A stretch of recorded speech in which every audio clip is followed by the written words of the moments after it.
$3 billion in 2022. Such a burden will jeopardize their COVID-19 recovery efforts and sap the public funds needed to fight poverty and invest in essential infrastructure such as roads and hospitals. Honorable Minister, we are very much aware that Uganda's history when it comes to debt repayment is not as good. And even when we get loans or acquire loans and this Parliament passes loans, we don't use them accordingly. We mismanage these funds. So I am not sure if this UDAB or this phase, we are going to use that loan properly. I invite you, honorable colleague, to make sure the ministry uses this money appropriately to best serve Ugandans. There is also an issue of lack of insufficient staff. Now that the NITA-U has been rationalized, this project is very big. It is a very big one, and you have limited staff. I want to know from this side how you are going to, I want to know how you're going to handle this project with limited staff, because it looks huge and it's going to serve the entire nation. Then also there is an issue of the confusion between UTEL and Soliton. How have you managed to get to phase 5 without solving this issue of UTEL and Soliton? I need for you to give us that information. Then, Honorable Minister, there is a problem here. There is lack of coordination and linkage with other regional institutions. You will find that NIRA will have information about a member of parliament, and when you want to access it elsewhere, you may not get access because there is no interconnection. And you also talked about 300 Wi-Fi hotspots. Madam Speaker, we are aware that we have about 580 Wi-Fi hotspots said to be functioning or operational, but they are not, Honorable Minister. I will implore you, Honorable Minister, to get your phone, if you can, and look for My UG. It is one of those networks you say are functional and are operating. I would need for you to help me get your phone, access My UG, and you see if you'll get connected. You will not. And this is supposed to be in the urban centers. We are saying we have 580 spots that are connected, but it's not working. So now how are the 300, how sure are we that the 300 are going to work, that they are going to be connected and our people get the service required? So I need for you to clarify on that. Then there is also an issue, Madam Speaker, of lack of coordination among the different ministries. For example, if the Ministry of ICT wants to, connect the NBI, they will have to dig. They will have to go through the roads. And you will find the road has just been constructed, but now you want to put through a line. Why don't you coordinate with the other ministries to see? I mean, there is no coordination between the maybe Ministry of Works and Transport and ICT. You will find that we are destroying a road. Last time my car got issues because I hit a hump that was just put that I wasn't aware of because there was an NBI passing. So for me, a fiber. So I think you should work hand in hand. The ministry should be able to work hand in hand such that the people of Uganda get the service required. Madam Speaker, with that said, I want to thank you for giving me this opportunity. Thank you. And I request the Minister to give me the response. Thank you. Thank you so much. Honourable Minister could first respond to that. First response so that you don't repeat what has been responded to. Thank you very much, the Honorable Shadow Minister, and I want to confirm that she shadows me very well. Very well. Yes. She has made a number of points which I just want to quickly respond to, Right Honorable Speaker. She says, first, the history of using loans in this government is known to be poor and bad. That's not true. We have always, especially through the Ministry of Finance, accounted to this House how the loans which you approve are utilized. And indeed, we always appear before the various committees of the House to explain. Committees have always been getting on the ground to check where the money that you approve is expended, and therefore we have a good record. And we are not listed among countries that are highly indebted or unable to pay back the loans. We are actually paying back these loans. Even the threshold which shows the red light, we have never reached it and surpassed it. So we are within good limits of paying back the loans. You raised the issue of insufficient staff. First of all, we appreciate Parliament, because when we're debating rationalization, because of these two major projects which are being undertaken by NITA-U, we gave NITA-U 3 years. That we rationalized NITA-U, but we say the commencement shall be 3 years after the law has been gazetted. And this is one of the reasons why we requested the Parliament to approve that, so that they are able to implement these projects and they are not disrupted. So the issue of staffing, in my report I indicated, especially under UDAP, that NITA-U has recruited a project management unit. And I listed a number of staff, expert staff members who are going to work with the existing staff of NITA-U to implement the projects, but also they are supported by the ministry. The ministry also has other agencies like UCC, like Posta Uganda, and they work collaboratively. So if we see any human resource gaps, definitely we shall always be able to recruit additional experts on contract to enable these projects be implemented. The issue of NILA having information about us citizens, and this information is not available in other agencies. It's a matter which is going to be resolved through the citizen registration undertaking which NILA is preparing. I think the Minister of Internal Affairs has briefed us earlier in this House that the Ministry of Internal Affairs is procuring kits and equipment that is going to enable NILA undertake a major exercise to register all citizens in this country. And in this registration, we are going to be capturing details, including the fingerprints or biometrics, including the iris, including the facial recognition. And what we expect is that NILA now will process a new identity card that will have all these features, and it will be an e-card. We are working with them so that if you have that card and you go to Mulago Hospital, they don't have to ask you what is your name, where do you come from, how old are you. By inserting that card in the system, we should be able to get all this information. If you are at the airport, present the card, they should be able to get this information. That's where we are going through the project which is going to be undertaken by NILA. Yes, so true. At the moment, we haven't reached there, but that's where we are going, so that you don't have to be asked questions everywhere you go for a service. The system should have your information.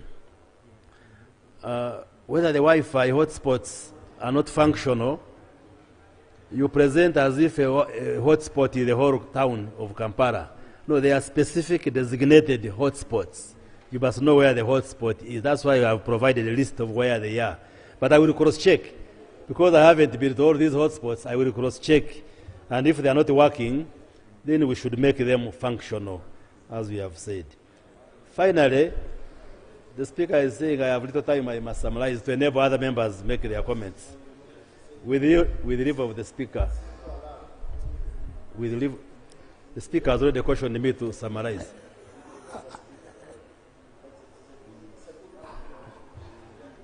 Okay.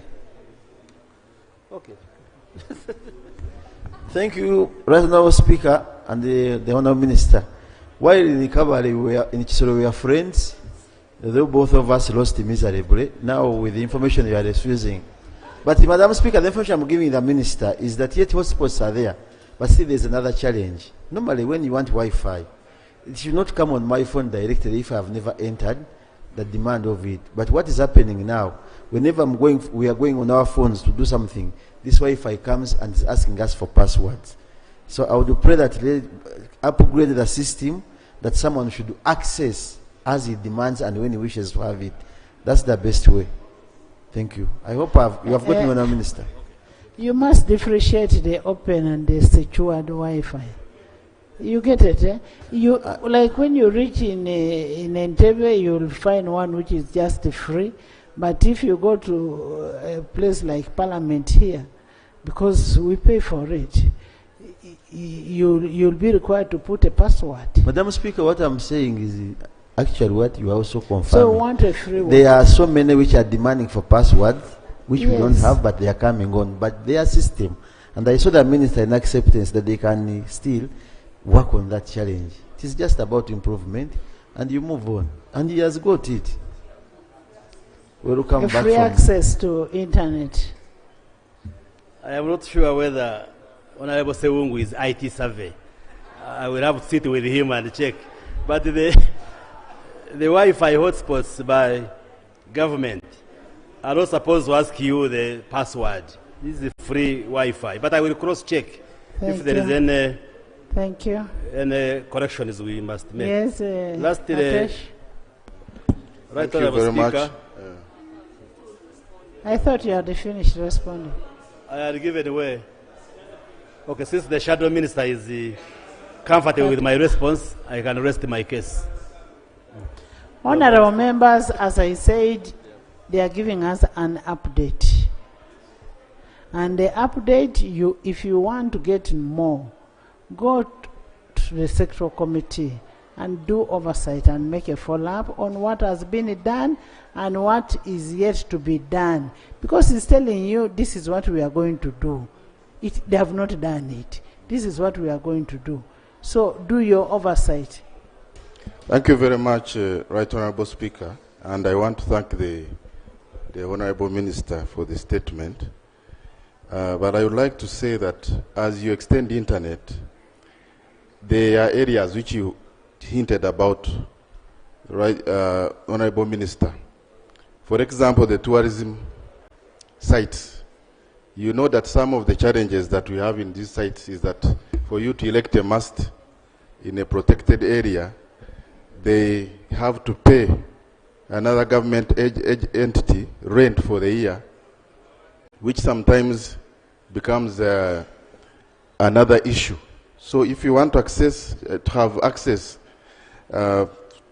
you must make sure that you coordinate as government and ensure that you do not have people who are interested in making money or not interested in helping your ICT sector to serve the purpose.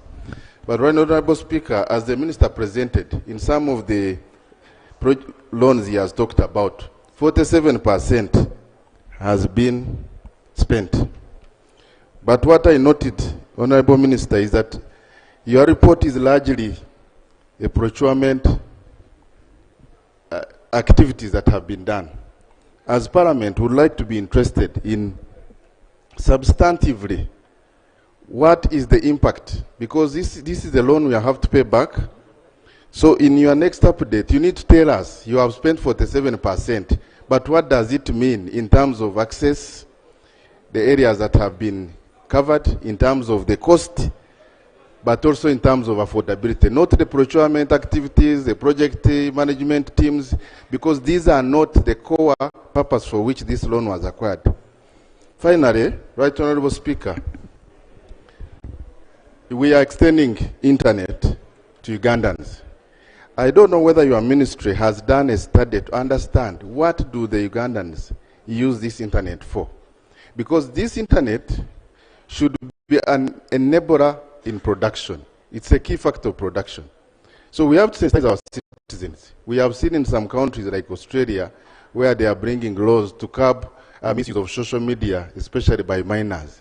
So as we extend internet all over the country, we must be aware of the risks and misuse, and maybe encourage Ugandans to use this internet productively. Thank you very much. Thank you, Madam Speaker. Thank you, Madam. Yes, she had said. Honorable members, I have said we are going to have this at sectoral committee level. I don't even know what you're discussing. Eh? What is that? Right, In the public gallery this afternoon, we have a delegation of head teachers from inter-government fiscal transfer operational seed schools. They are here to observe the proceedings of the House. As you are aware, we have a petition. My office has a petition of where the head teachers in seed schools have been there for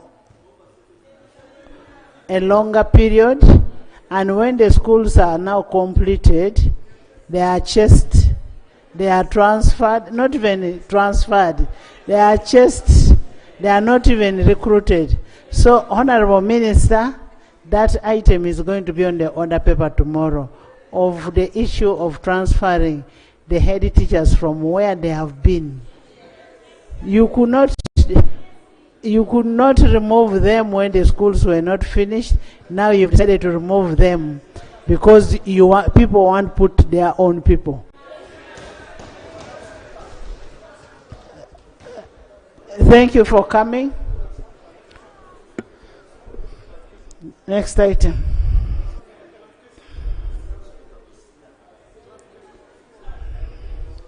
You have very serious matters to handle.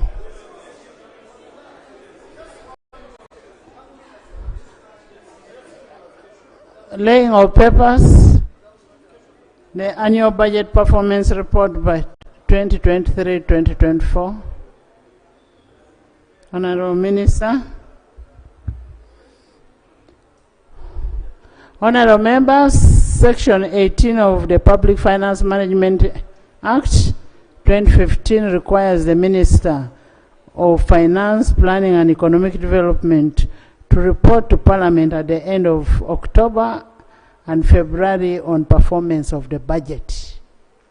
However, the end of October this year coincided with our recess, hence delaying the tabling of the budget report, and now the Minister is here to lay the report. Thank you, Madam Speaker. Madam Speaker, I beg to lay on table the annual budget performance report for financial year 2023-2024, vote 020 to vote 163. I beg to lay. Members, pursuant to Rule 173(2)(h) of the Rules of Procedure, this stands referred to the Committee of Budget. Madam Speaker, in the same vein, I beg to lay the annual budget performance report for financial year 2023-24, votes 163 to 617. I beg to lay. Referred to the Committee of Budget.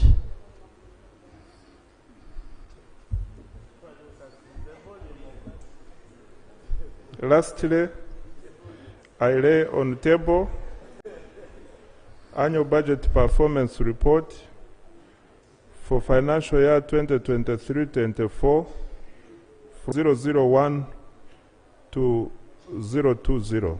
I beg to lay. Thank you. Please lay and refer to the Committee of Budget. But is it possible to circulate electronic copy to members?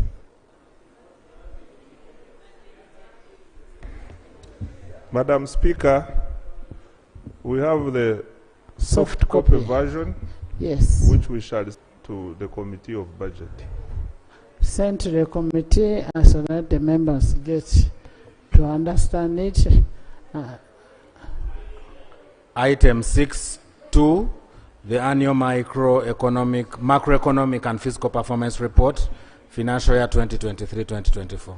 Honorable members, just as I had said previously, Section 18 of the Public Finance Management Act 2015 also requires the Minister of Finance, Planning and Economic Development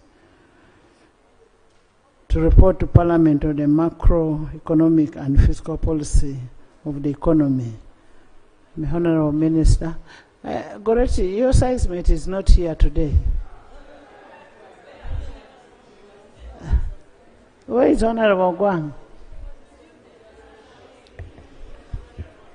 Thank you, Right Honorable Speaker. Right Honorable Speaker, I beg to lay on table the macroeconomic and fiscal performance report for financial year 2023-2024. I beg to lay. Thank you. Please lay, and this is referred to the Committee of Budget. Item 6.3, the Health Service Commission annual report for the financial year 2023-2024. Honourable members, Article 170, Sub-Article 4 of the Constitution of the Republic of Uganda, 1995, requires the Health Service Commission to report to Parliament annually on the performance of its function. I now invite the Parliamentary Commissioner to table the report. Right Honourable Speaker, I beg to lay the Health Service Commission annual report for the financial year 2023-2024. I beg to lay on table.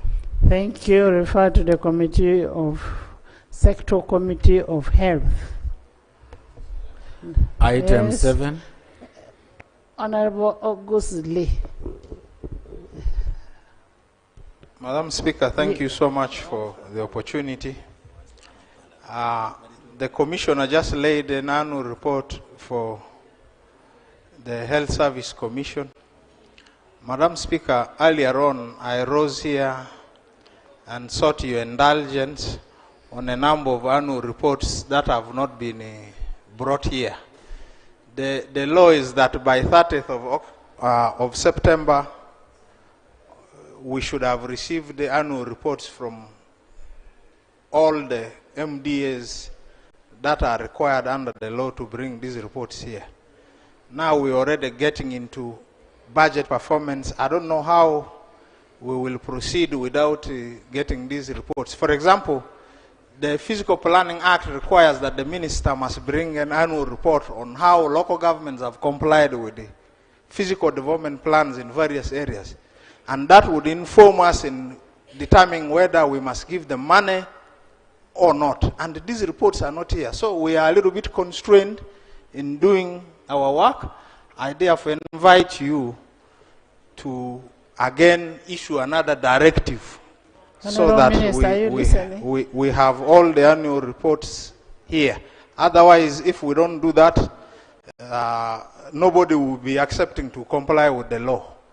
And in that case, we must suspend the laws and make them irrelevant. Thank you. Actually, even in Parliamentary Commission, we don't budget for it if they don't bring.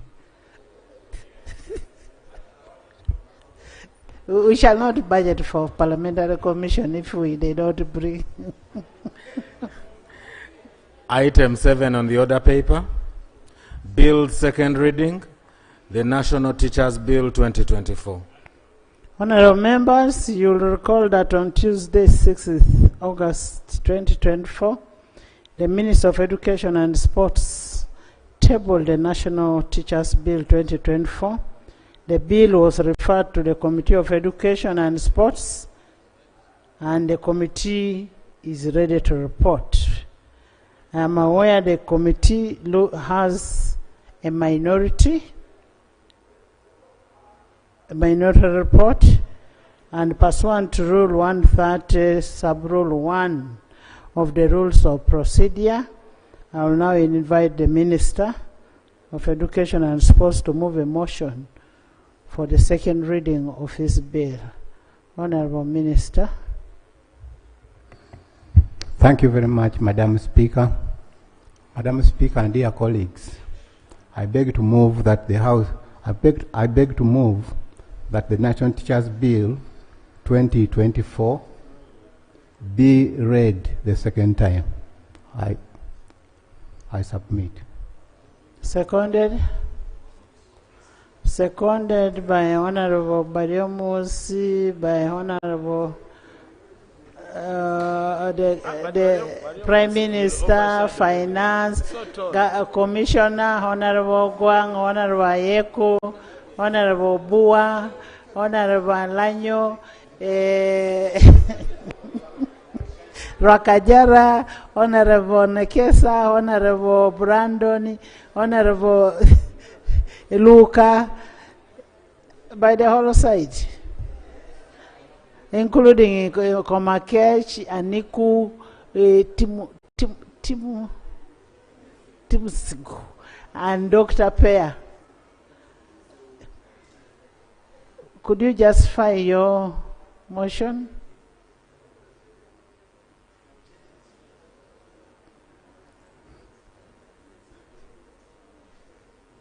Honorable Minister, give us a justification. The object of the bill.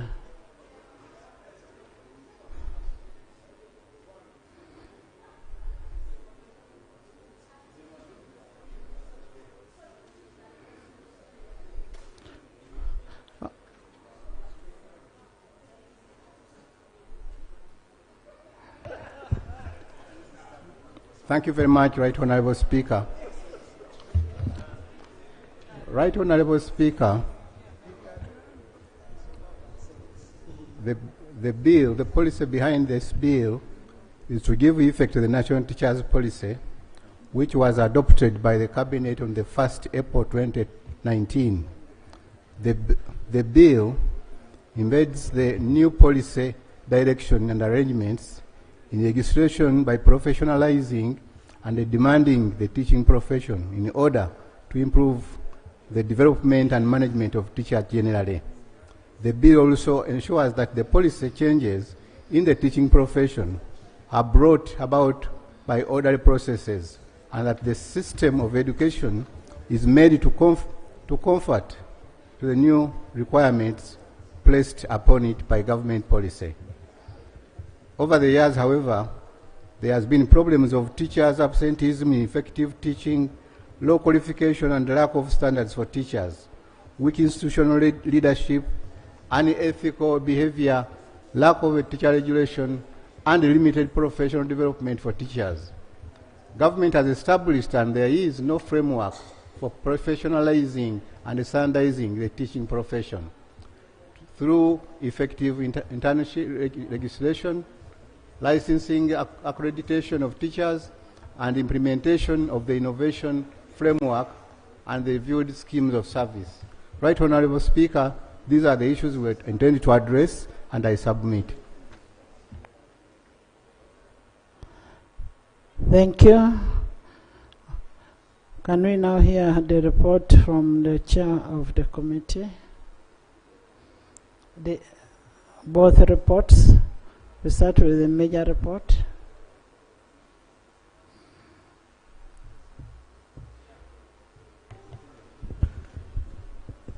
Right Honorable Speaker, I have a report from the Committee on Education and Sports on the Teachers National Teachers Bill 2024.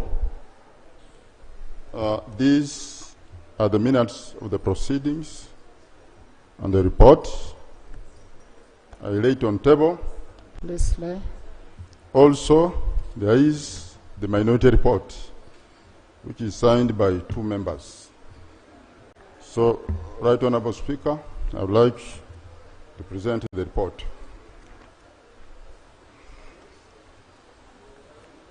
In the introduction, on Thursday, 6th August 2024, the 4th session of the 7th sitting of the first meeting of Parliament, the National Teachers Bill was read for the first time by the Minister of Education and Sports for Higher Education, Dr. Chrysostom Muyingo.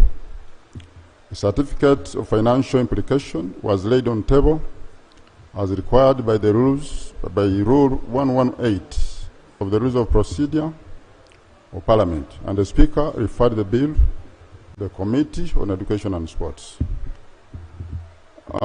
In the background, the Education Pre-Primary, Primary, Post-Primary Act, CAP 248 or 247 is the law which provides for the development and regulation of pre-primary, primary and post-primary education and training.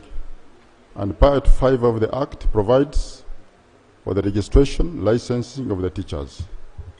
And the Ministry of Education and Sports informed the committee that the Act does not, however, provide for the overall regulation of teachers in terms of mandating responsible bodies to regulate the teaching profession.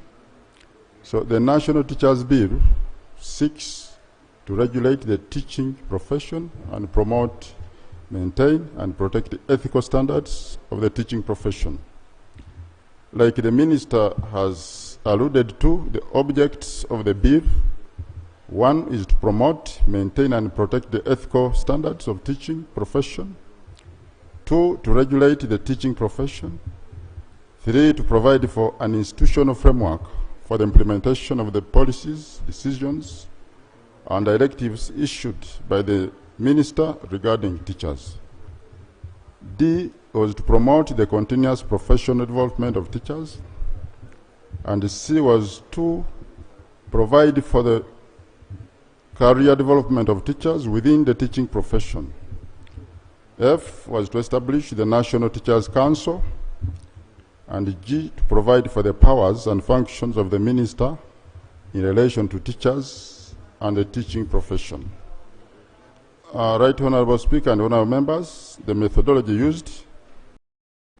3.1, we used desk research, and the committee reviewed various legislations, and these included the Constitution of the Republic of Uganda of 1995, the Education Act 2008, CAP 247, the Education Service Act, CAP 85, the Insolvency Act, CAP 108, the Local Government Act, CAP 243, and the Oaths Act, CAP 19, the Uganda Citizenship and Immigration Act, CAP 66, the Universities and Other Tertiaries or Tertiary Institutions Act, CAP 262. The committee reviewed the National Teachers Policy of 2019, and the committee reviewed the legal framework on teacher professionalization in other jurisdictions, including Tanzania and South Africa. In the meetings, Right Honourable Speaker, the committee published notices for public hearings, invited 22 stakeholders, held meetings, and received memoranda from Ministry of Education and Sports, National Curriculum Development Center, UNEB, Muni University, Mountain of the Moon University, Kabale University, Busitema University, Lira University, Soroti University, Makerere University, National Council for Higher Education, Education Service Commission, UNATU, UPTU. Those are abbreviations, but these ones are basically labor organizations: COFTU, NOTU, UNITE, NUDIPU is a disability Association, Home Education Schooling Parents, then cluster of directors of private education institutions, and Uganda and Education Advocacy Network. Now the benchmarking visit to Ghana. The committee had benchmarking visit to Ghana where it interacted with different stakeholders in the education sector, including the National Teaching Council and the Ghana National Association of Teachers. The application of the Act, the committee perused of the Act. The committee perused Clause 2 of the bill on application, and the committee interacted with other institutions as well. The extent UNATU, Mune University, Lira University, Kiambogo University, UNITE, and EN. UNITE informed the committee that paragraph 5.8 of the National Teacher involved in providing education at various levels. The education levels are categorized as below. We have the early childhood development programs, primary education level, secondary education level, primary education level, secondary education level, business, technical and vocational education institutions, teachers in other tertiary institutions, and teachers in universities. So the Ministry of Education and Sports informed the committee that the teachers targeted in the bill are those prescribed under Part 5 of the Education Act, that is the pre-primary, primary and post-primary, in CAP 247, and not lecturers in universities and other tertiary institutions. Under the Universities and Other Tertiary Institutions Act, CAP 262, covers the regulation of universities and other tertiary institutions.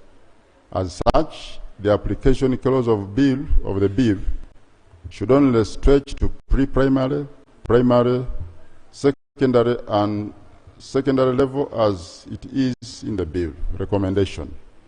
The committee universities, as they are covered under universities and other tertiary institutions, clause 2 be maintained as it is.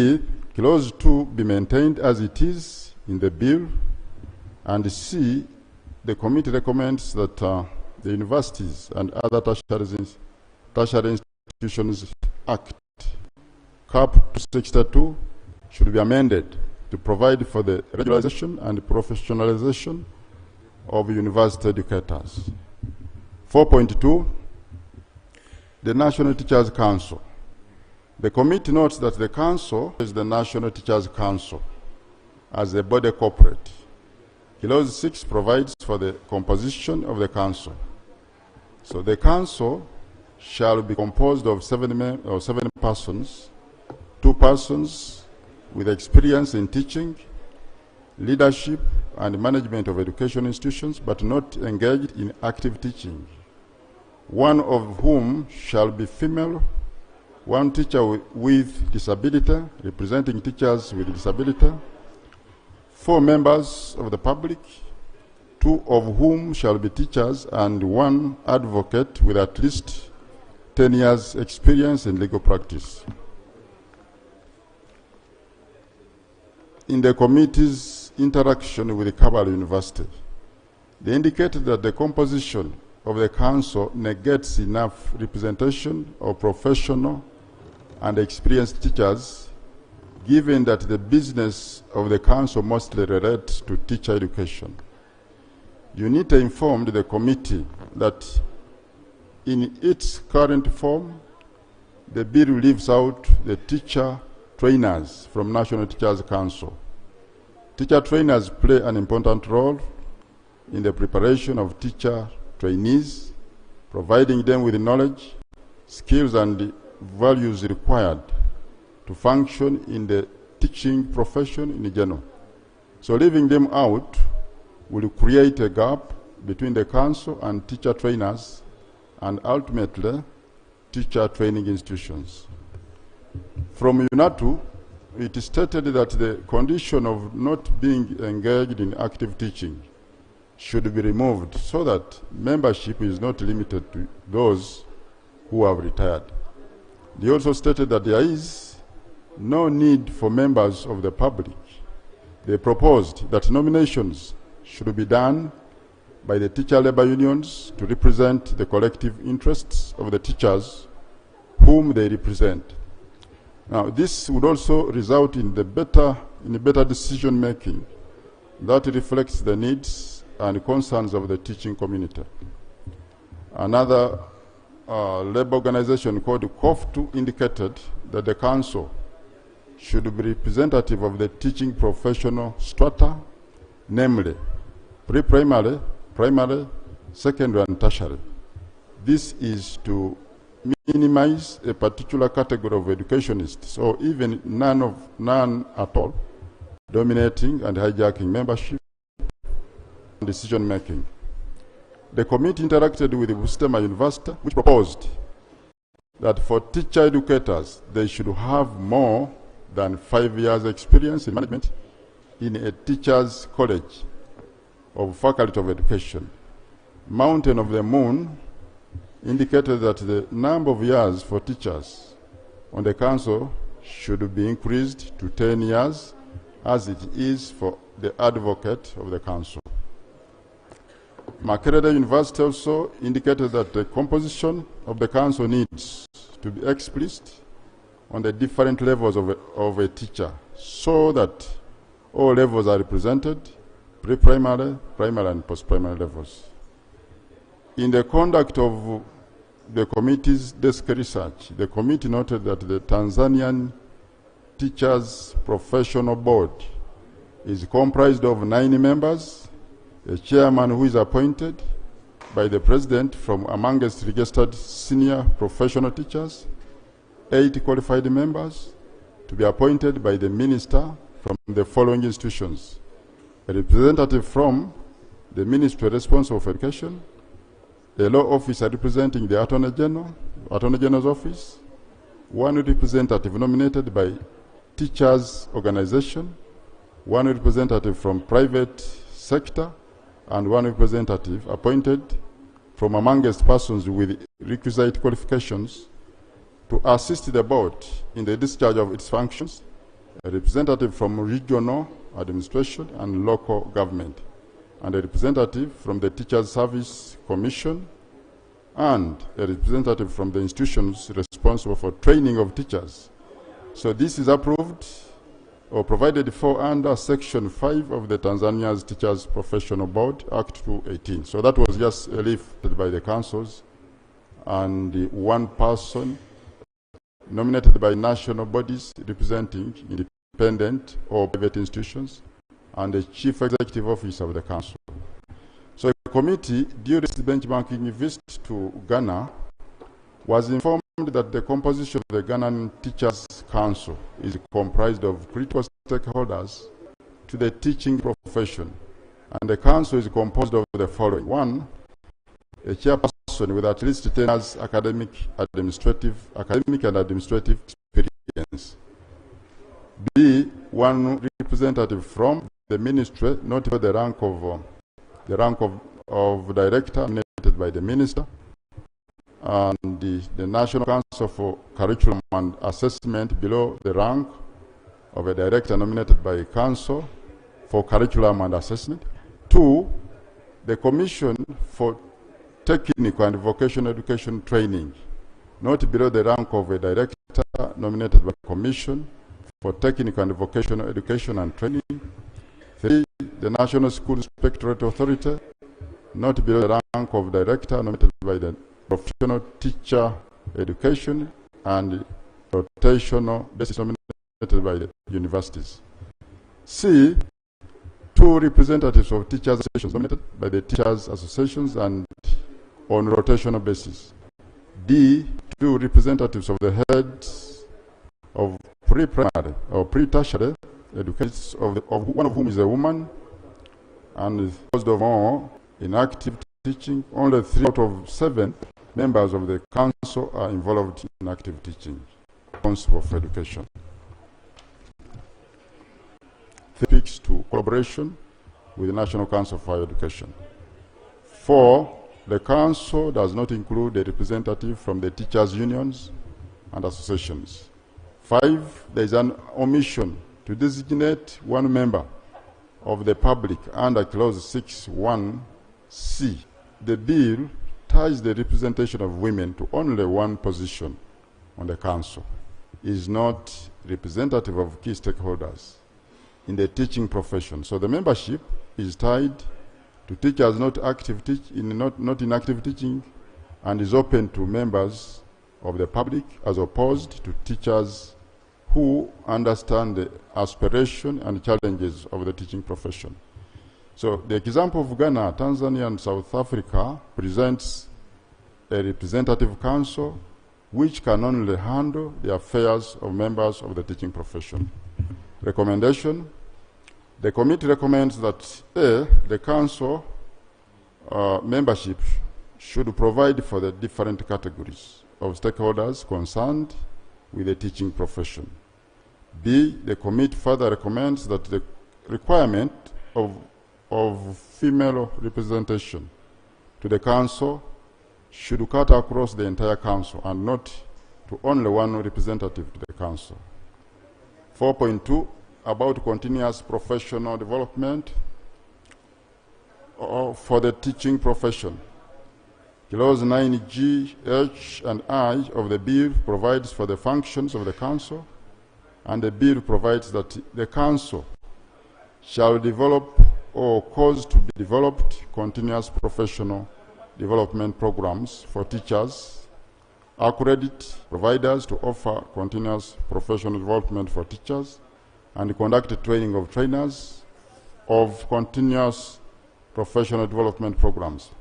So the bill goes ahead under clause 45 to require every teacher to undertake continuous professional development, and under clause 45(4) to provide that the council may suspend the practicing license of a teacher who fails to undertake continuous professional development programs.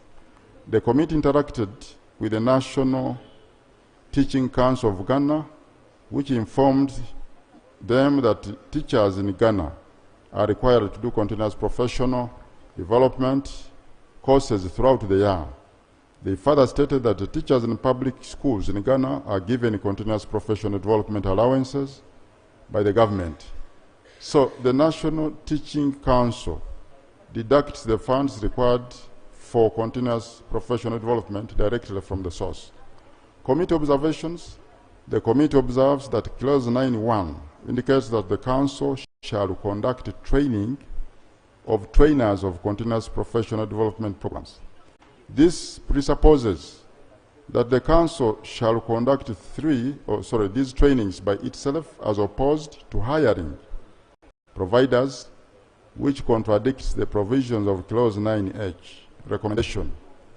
The committee recommends that the government should motivate teachers to carry out continuous professional development as part of their professional development, which enables them to comply with licensing requirements under the law every 4 years. And B, clause 9(1) or 9I should be recast for purposes of clarity. 4.4, collaboration with the National Council for Higher Education. Exclusion of other government agencies. The clause 10 of the bill provides that the council shall collaborate with the National Council for Higher Education.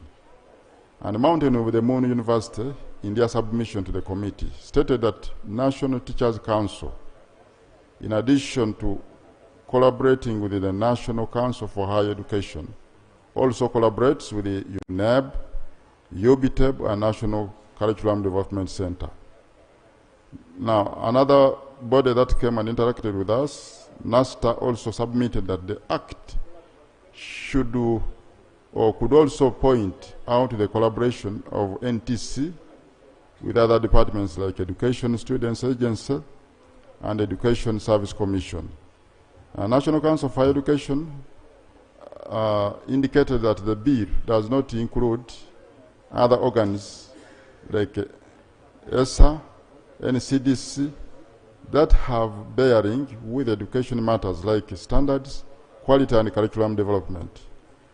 EAN stated that collaboration with the National Council should provide for collaboration in the training of trainers and accreditation of CPD programs for the teachers.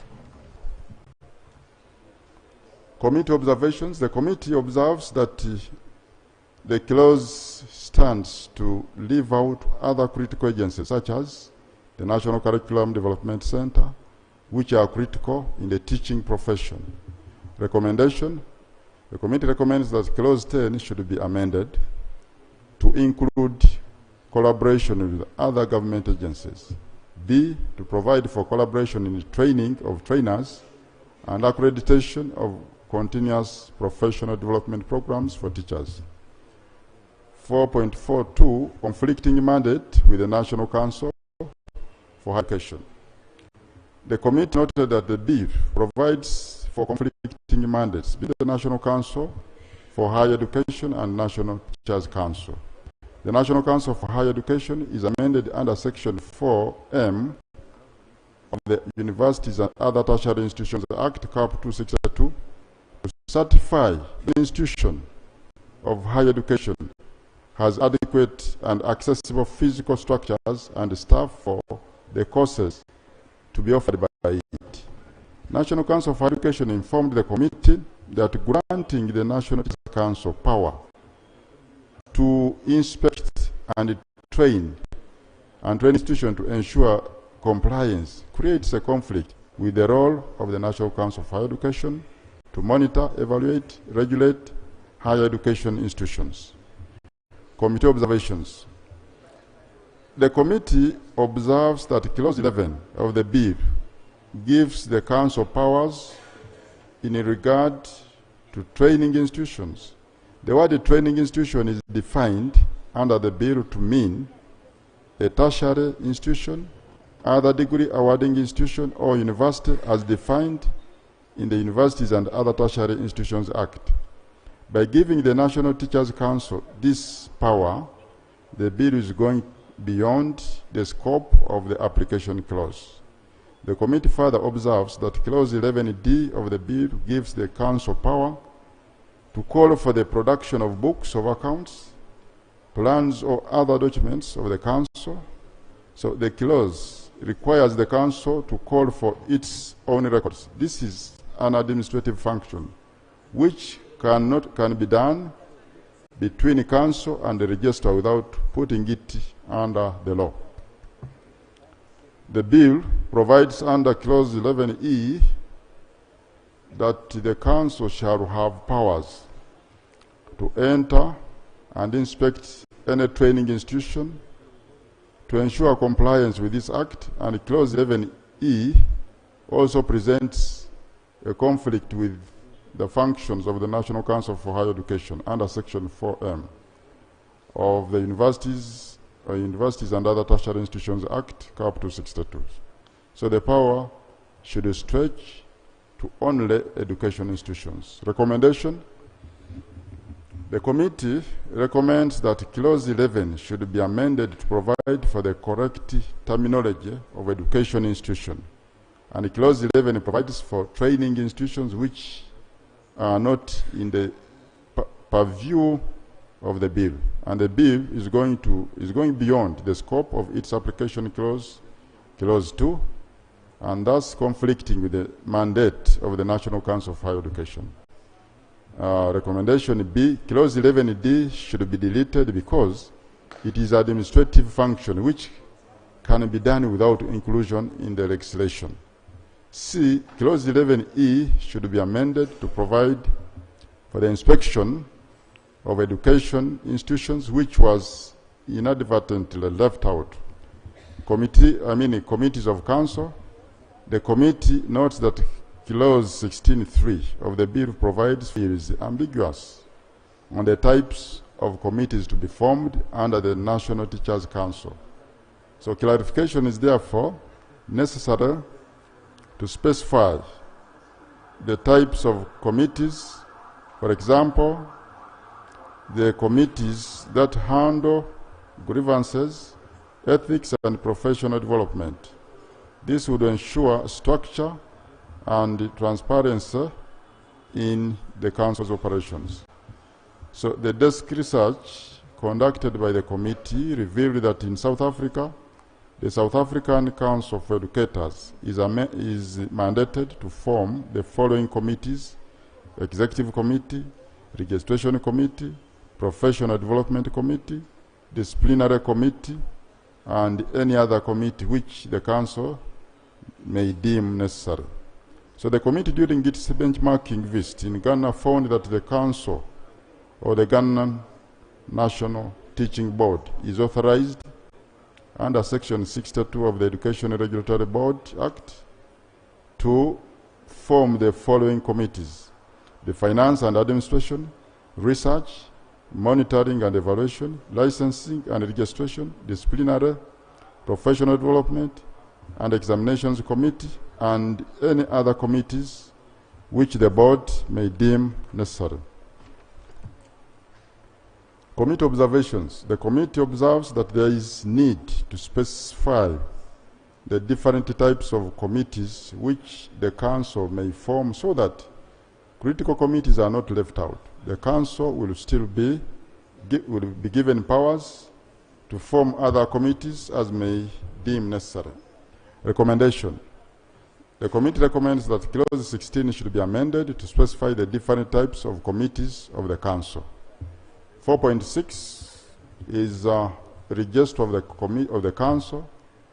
Clause 18 of the bill provides for the register of the Council, and the Council, however, does not provide for the qualifications of the registrar, which is a critical role in professionalizing the teaching profession. And UNATU submitted to the committee that in order to ensure proper checks and balances, at least 2 names should be recommended to the minister for these positions. This ensures a more democratic and transparent process and prevents the minister from having unchecked power in appointing a registrar. They also stated that Clause 18(3) is not specific on how the deputy registrar is appointed. And according to UNATU, it is key that the deputy registrar is also appointed by the minister on recommendation of the Council and must have similar qualifications of those of the registrar. The Education Service Commission stated that the registrar and the deputy registrar should be appointed by the minister on recommendation from the Education Service Commission, and note that the Council are not the Council. And NAPSTA, on the other hand, indicated that the public service should advertise and appoint the registrar and other technical persons. The committee, in its benchmarking visit, was informed that the registrar and the deputy registrar of the National Teaching Council are senior professional teachers with 10 years experience and knowledge in matters relating to teaching profession, law, management, and administration. So the committee reviewed the Tanzanian Teachers Professional Board Act 2018 and established that the qualification for the registrar is a senior professional teacher with 5 years experience and knowledge in matters relating to teaching profession, law, management, and administration. The committee observes that it is pertinent that the bill provides for qualification of a registrar and a deputy registrar of the Council, and the committee further observes that the bill should provide for the appointing authority of the deputy registrar. Recommendation. The committee recommends that the registrar should have a qualification of at least a postgraduate degree and 10 years experience and knowledge in teaching, law, management, or administration. B, the deputy registrar should have 5 years experience and knowledge in teaching, law, management, or administration.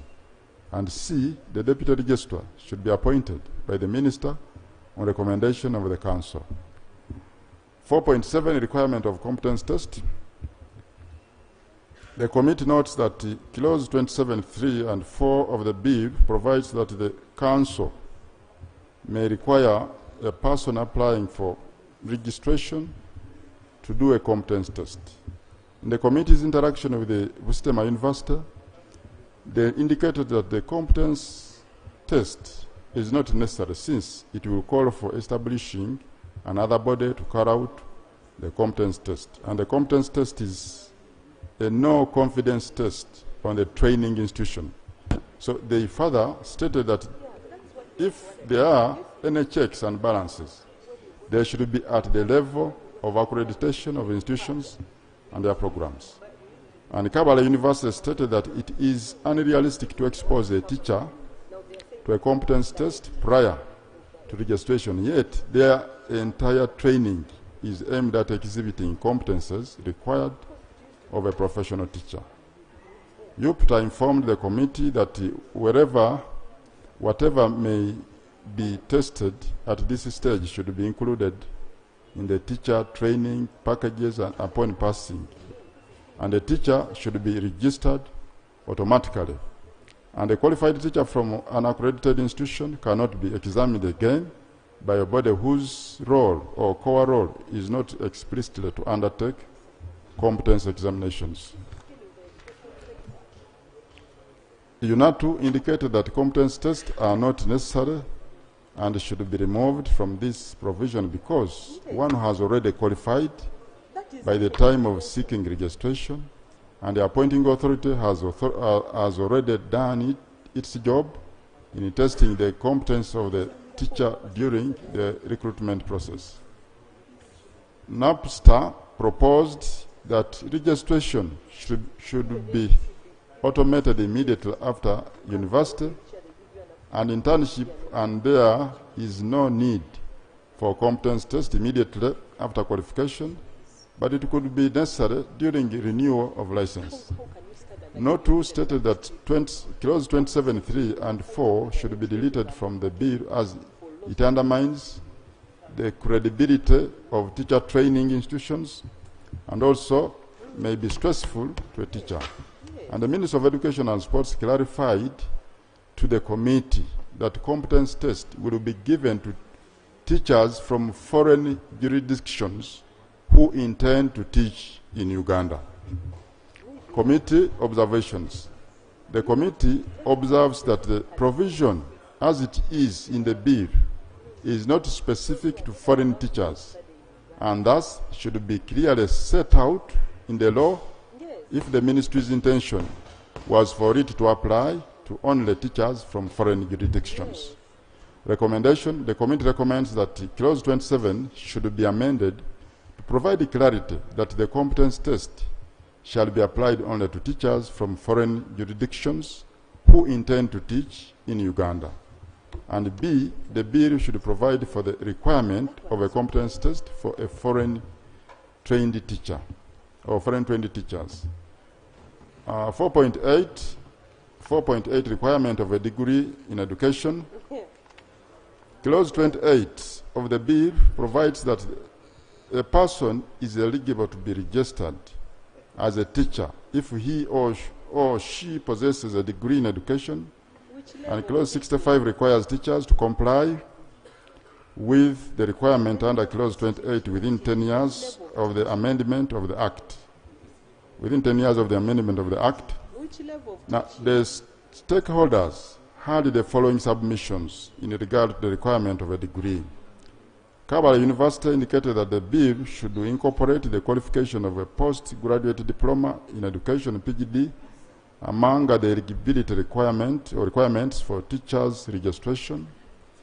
And Busitema University proposed that the pre-primary teachers should not be required to have a degree to be eligible for register as teachers, and a gradual phasing out of primary and lower secondary teachers without degrees was done with the grade 2 primary teachers in the 1970s and 80s. Now, the Education Service Commission stated that the extension or expansion of eligibility of registration should be expanded as follows: degree in education, relevant degree, postgraduate diploma in education, and 3, diploma in education, i.e. grade 5, teacher who acquires a relevant degree qualification. not to indicate that clause 28(1)(a) should be amended to provide for only a qualification in education. In their view, that we do not need the same teacher academic qualification to handle varied education levels like nursery, primary, secondary levels. Now, instead, emphasis should be put on necessary skills at particular levels. For example, early childhood development, skills for nursery teachers, blah, blah. Then UPTA informed the committee that graduates with the BA Arts, BSc Sciences with the PGD will automatically be disqualified, as the provision of the bill is very specific with a degree in education. So they further stated that in practical terms, it is unproven and unnecessary to require a necessary teacher or a nursery teacher to possess a degree instead of the required ECD skills as until now. So no clear nursery education curriculum has been put on the ministry except for the learning framework, which is still an experimental version.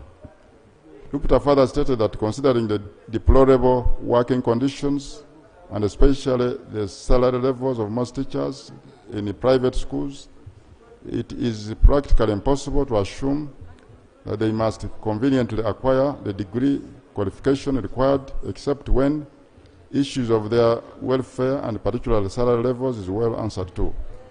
And accordingly, the government should start with seconding salaries for private teachers to build their abilities to attain the requirements. Otherwise, this is exclusively intended to exclude the low-paid teachers from the teaching profession. That was UPTU.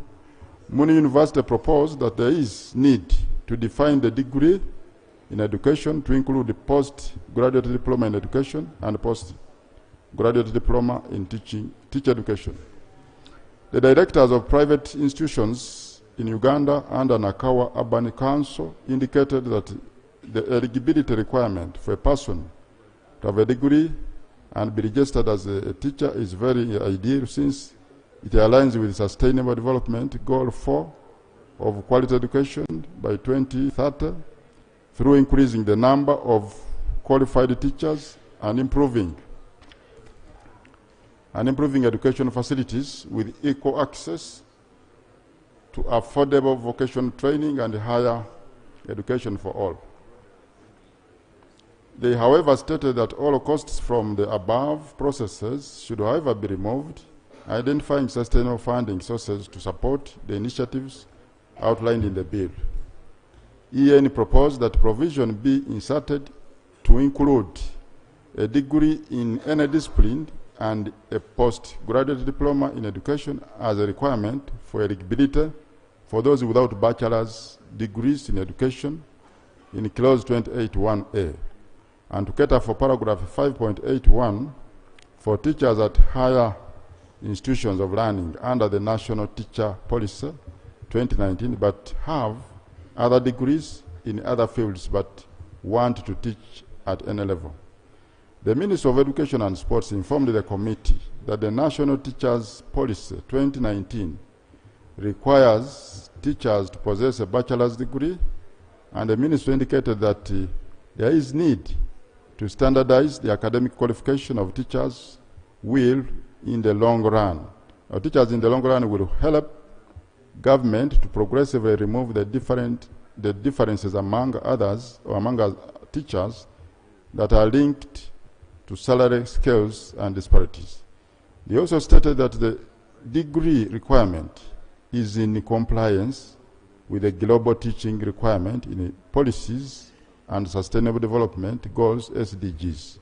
The committee, in its benchmarking visit to Ghana, found that all teachers in Ghana are required to have a degree qualification. The committee was informed that the public servants in Ghana are paid at the same salary scale upon attaining a bachelor's degree. Committee observations. The committee observes that the bill intends to ensure that the teaching profession is regularized and standardized, and the requirement of a bachelor's degree of a teacher will go a long way in achieving this. The committee, however, observes that persons who have done or are doing a bachelor's degree, which has a component of teaching subjects and opt to teach, are not covered under the bill. And these persons go ahead and do a postgraduate diploma in education and are eligible to join the teaching profession. So the bill should thus cover this category of persons. Committee recommendation, the clause 28 should be amended to provide for eligibility for registration for teachers as a degree in education or a relevant degree and a postgraduate diploma in education for a pre-primary, primary, and secondary teacher. 4.9, intern teacher versus student undertaking school practice. The committee notes that the bill provides for an internship program under clause 29. The internship program will last 1 year as provided for under Schedule 3. The Ministry of Education and the Ministry responsible for education, the Ministry of Education is responsible for the entire program. The bill also provides for school practice under clause 41 and in the interpretation section. In its interaction with stakeholders, the following issues were raised under clause 29. Lira University informed the committee that the bill does well to introduce internship instead of school practice. This will give interns more time for practicals instead of the 8 to 12 weeks currently dedicated to schools or school practice. Internship will take a whole year, and this is excellent. They, however, noted that the new arrangement will have implications on budgeting and resource allocation for internship as an academic professional program and time. So the time the teacher takes in school, because internship is part of the academic life of a teacher.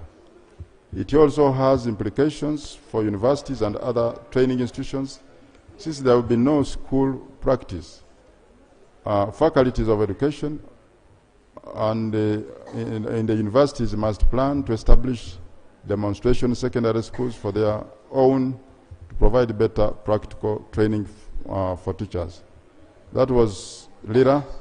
Chambogo University stated that a 1-year training needs to be reconsidered because universities and other teacher training institutions, through increasing the number of school practice from 2 to 3, can adequately ensure that the teacher trainees get adequate hands-on practical skills under supervision of competent staff that enable them qualify as competent professional teachers. They need to review their teacher education programs and have school practice in each of the 3 years of the education degree trajectory. Chambogo University further stated that, further questioned if the ministry will have the financial ability for the management of the supervision of the teacher trainee internship program. This is because most primary and secondary schools lack the basic facilities and equipment needed for effective teaching and learning to take place.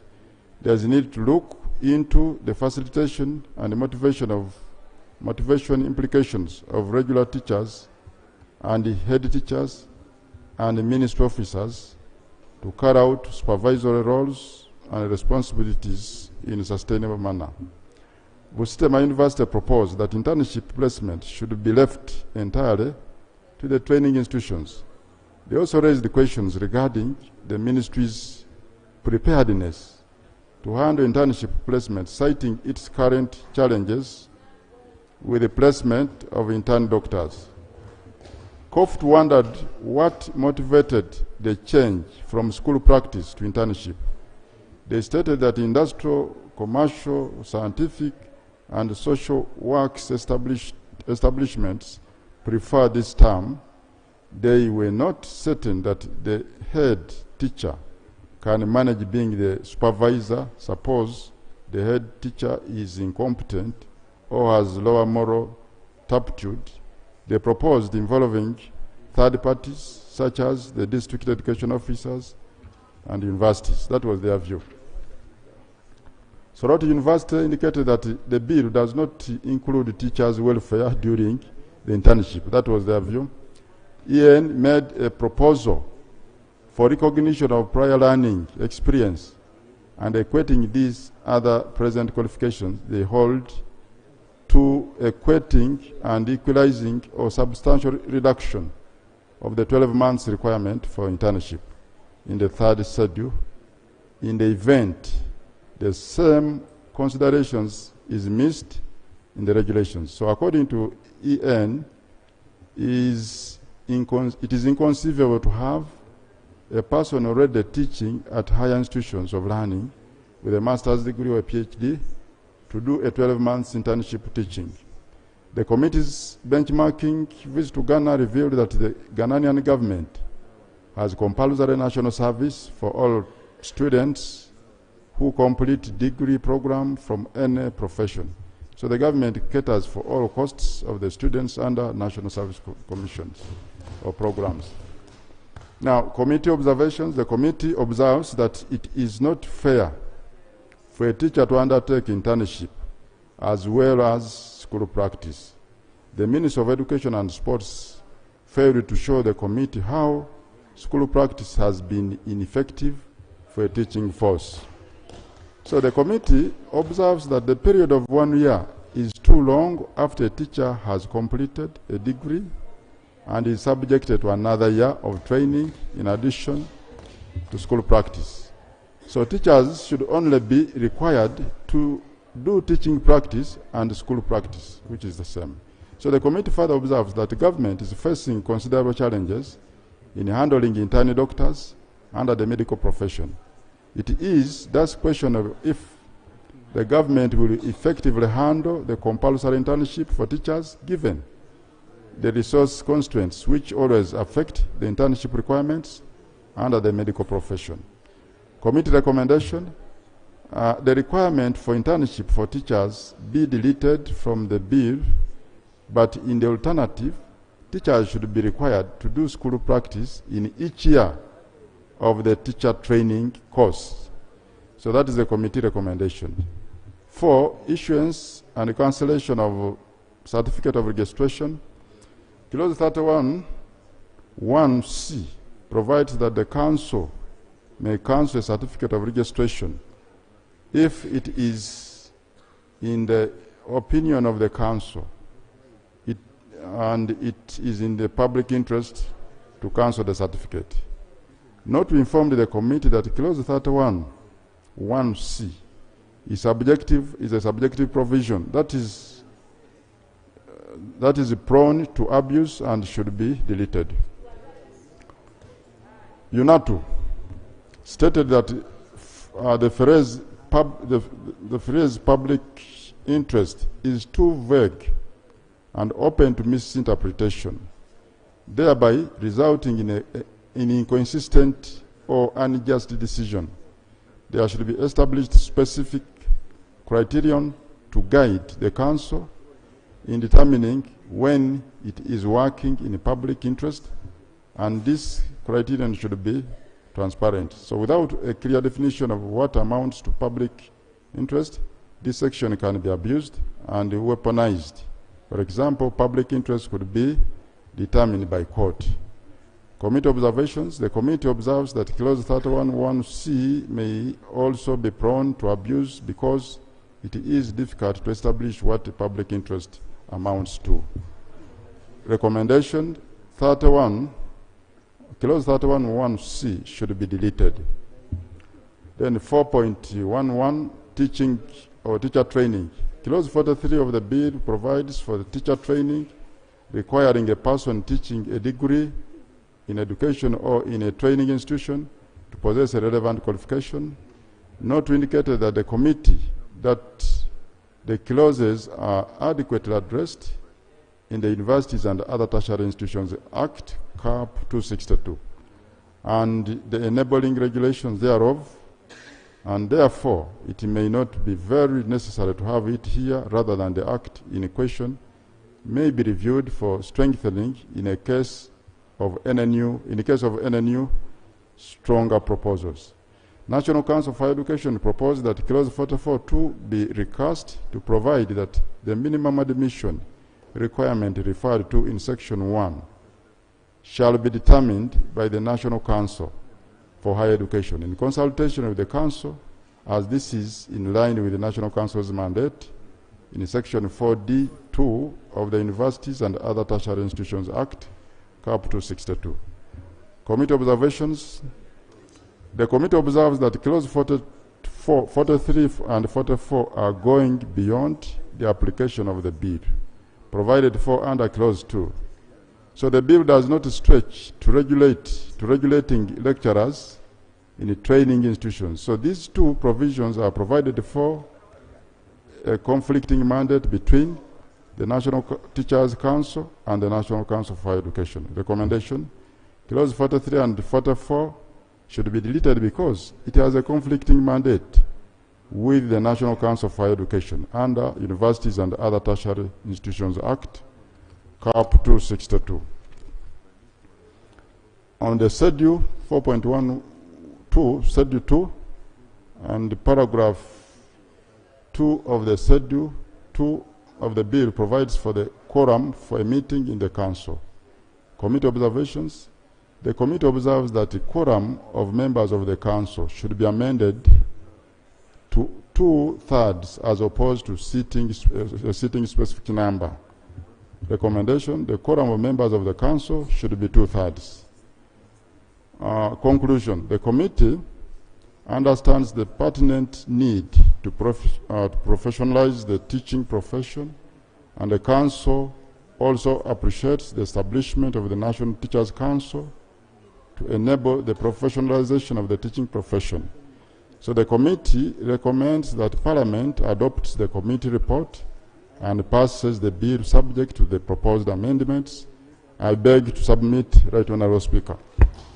Thank you. Thank you so much, Chairman. Thank you. You still have a report?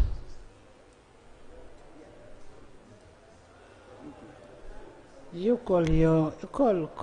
Oh, now, Right Honourable Speaker, according to my honourable colleague, he has his counterpart, Honourable Muyingo, but let me take the honour to invite the Shadow Minister to present his minority report. Okay. Thank you.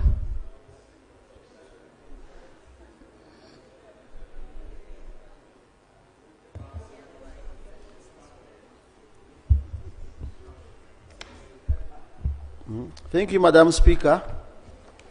And Madam Speaker, also allow me to thank my chair of the committee, whom we have worked together for some good time. And however, I have a minority report, which is signed by 3 members. That is Honorable Kaimba Solo, Mukoma Nsimbi, Honorable Song Joseph Gonzaga, Minister of Education Shadow, and Honorable Linda Irene Fort Portal, member. Madam Speaker, background of the bill has been stated. Let me go to points of dissent. The grounds of dissent are in the following areas. A, Clause 5. The bill proposes to establish the National Teachers Council as a body corporate with the power to do all things a body corporate may lawfully do, including to shoo and be shooed. This is against the cabinet policy to rationalize government agencies so as to reduce government expenditure.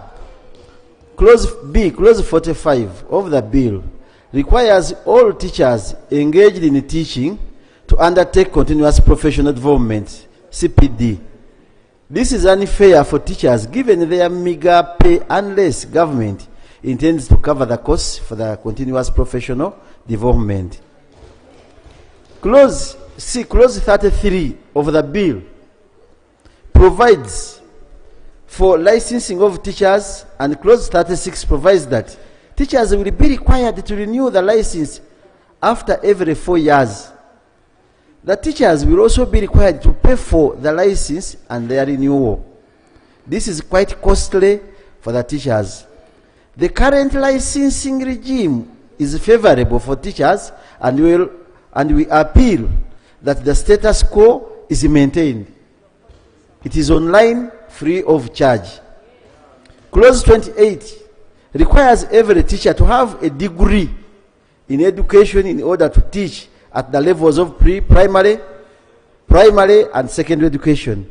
However, the current law provides that pre-primary education is run by private agencies. All persons are not under the government's structure. Findings and recommendation. National Teachers Council. The bill proposes to establish the National Teachers Council under Party 2. The Cabinet adopted the rationalization of government agencies and public expenditure. RAPEX on 22nd February 2021 as a step to reduce government expenditure.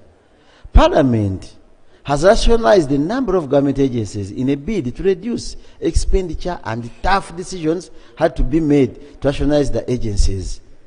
It is inconsiderate for government to rationalize agencies on one hand and on the other hand create new bodies. Furthermore, the Ministry of Education and Sports was not able to demonstrate to the committee the importance of establishing a council, and therefore the establishment of a National Teachers Council is against the policy of rationalization. What is our recommendation as a minority? Instead of creating a council of 7 members, the government should direct those funds to the district, particularly to the inspection department, to oversee and supervise the performance of teachers in schools. This will enable the proper evaluation of the performance of teachers, as opposed to establishment of a council to carry out their role. And most likely they will be living here in Kampala. 4.2, Madam Speaker, continuous professional development. Clause 9G, H, and I of the bill provides that the council shall develop all cause to be developed continuous professional development programs for teachers, accredited providers to offer continuous professional development for teachers, and conduct training of trainers of continuous professional development programs. The bill goes ahead under clause 45 to require every teacher engaged in teaching to undertake continuous professional development. Furthermore, clause 45(4) provides that the council may suspend the practicing license of a teacher who fails to undertake continuous professional development. The Ministry of Education and Sports informed the committee that just like other professions, teachers should meet the cost of their CPD. We note that similar requirement for continuous professional development exists in Advocates Act, Cap 295, under Section 10, that provides that the committee shall conduct and promote continuous legal education for qualified legal practitioners. Section C of the Uganda Law Society Act, Cap 305, provides that the Law Council shall exercise through the committee general supervision and control over professional legal education in Uganda, including continuous legal education for persons qualified to practice law in Uganda. In practice, Law Society requires advocates to pay fees for different continuous legal education trainings through the year. These fees range from 100 for online courses to up to 500 for physical courses. Following a benchmarking visit to Ghana by some members of the committee, the members interacted with the National Teaching Council of Ghana, who informed the committee that teachers in public schools in Ghana are given continuous professional development allowances by government. The requirement for continuous professional development for teachers raises questions on affordability of continuous professional development programs for teachers, considering their monthly pay. Unlike other professions like advocates and accountants, surveyors, among others. Teachers are not well remunerated. For instance, a primary teacher earns about 400 shillings per month, and a nursery teacher earns around 200,000 Uganda shillings, which 400, yeah, I think that's what I've said. Okay. 400,000 shillings per month, and the nursery teacher earns about 200,000 shillings, which does not cover most of the basic needs of a teacher. Recommendation. Unomingo is looking at me. Government should fully cover costs of continuous professional development for teachers. If not, it should not be a mandatory requirement for teachers, which causes cancellation of licenses. 4.3, licensing of teachers. Clause 33 of the bill provides for licensing of teachers, and clause 36 provides that teachers will be required to renew the license after every 4 years. The teachers will also be required to pay for the license and their renewal. The current regime is favorable in that a teacher is not required to pay for the registration or licensing. However, the bill gives the council power to prescribe a fee for teachers to be licensed every 4 years. This is quite costly for the teachers. In addition, this proposal will further affect a number of persons who will be desirous of pursuing the teaching profession. The Uganda Private Teachers Union informed the committee that there is already a deficit in the number of teachers in the country, as shown below in this table.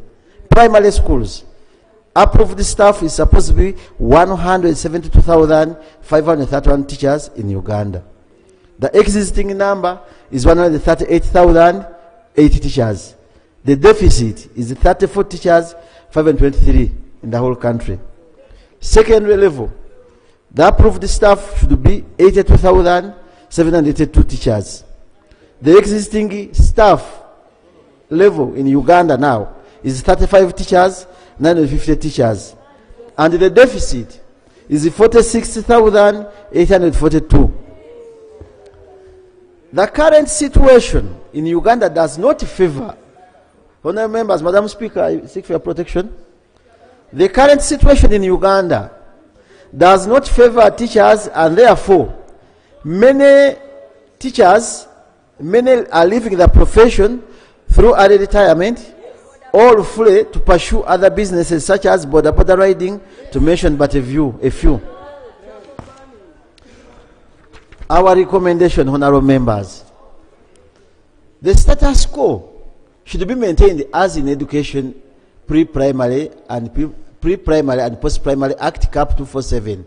Teachers should not be required to pay for registration or licensing. Degree requirement 4.4. And the members be very careful on this one, because what he said, we have a difference in ours here. Let me go. Clause 28 of the bill provides that a person is eligible to be registered as a teacher if he or she possesses a degree in education. Clause 65 requires teachers to comply with the requirement under Clause 28 within 10 years of the commencement of this act. Section 11 of the Education Pre-Primary and Post-Primary Act Cap 247 states that pre-primary education is run by private agencies or persons. While the government provides for universal primary and secondary education, it does not cater for pre-primary. That implies, the emphasis is mine because I bolded, that implies that it does not recruit teachers for pre-primary. Basing on this, government should not impose a requirement of a degree on an area where they do not have a hand.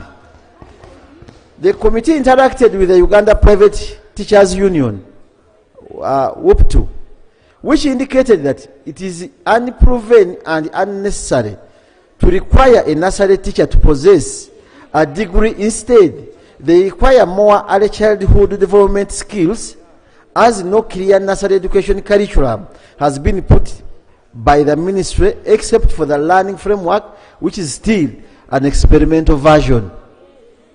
Madam Speaker, additionally, UPTU submitted that considering the deplorable working conditions and salary levels of most teachers in private schools, it is impossible to assume that they may conveniently require the degree qualifications required except when issues of their welfare, particularly salary, is well answered to.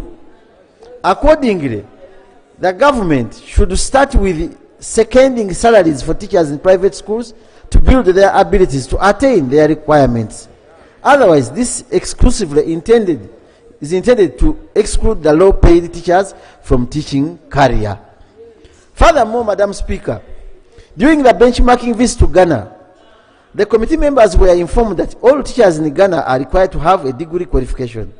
However, all public servants in Ghana are paid at the same salary scale upon attaining a bachelor's degree.